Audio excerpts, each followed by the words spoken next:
Guys, kanina ako'y nasa palengke, ay isip ako ng isip kung ano bang bibilhin ko kung pang merienda namin mamaya mga alas 3. Ay eto nga ang naisip ko, may para naman hindi laging tinapay at kung ano-ano yung mga nabibili dyan sa tabi-tabi.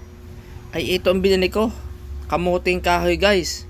Ang plano ko dyan, ilalaga ko lang yan sana at sausaw sa kaunting asukal.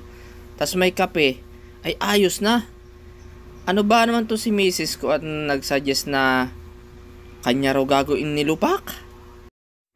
Ito na po ay hindi ganong karami ang sangkap. Nasa sa inyo na rin kung kukumpletohin nyo at pagagarbuhin nyo ang lasa talaga. Pero ang main ingredients lang talaga nito ay mantikilya, gatas na malapot at kaunting asukal. Ayan lang ang ginawa namin. Kita nyo naman, tas binayo ng binayong maigi para maging pino ang ating kamuting kahoy. At siyempre mas mayumi ang kalabasan. Ay kitang kita nyo naman pinong-pino oh. Para pag kinain natin wala yung buo-buo.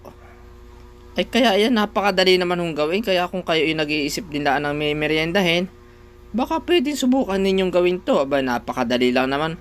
Yan wala pang 10 minutes binayo ng binayo ni Macy's. Tapos nilaga yung mga 10 minutes lang din. Dahil yan naman isang kilong balinghoy. At dahil dadalwa kaming kakain. Aba, ay kita nyo tapos binudburan lang sa ibabaw ng cheese. Abay nung tikman ko ay inam kita nyo naman yan na inislice pa nga ng papagay niyan. Ay akalain yung pati kapitbahay ay nakatikim. Parehin na ho kahit ating matikman ay rin akin nilupak. Cheese natin, Sarap be.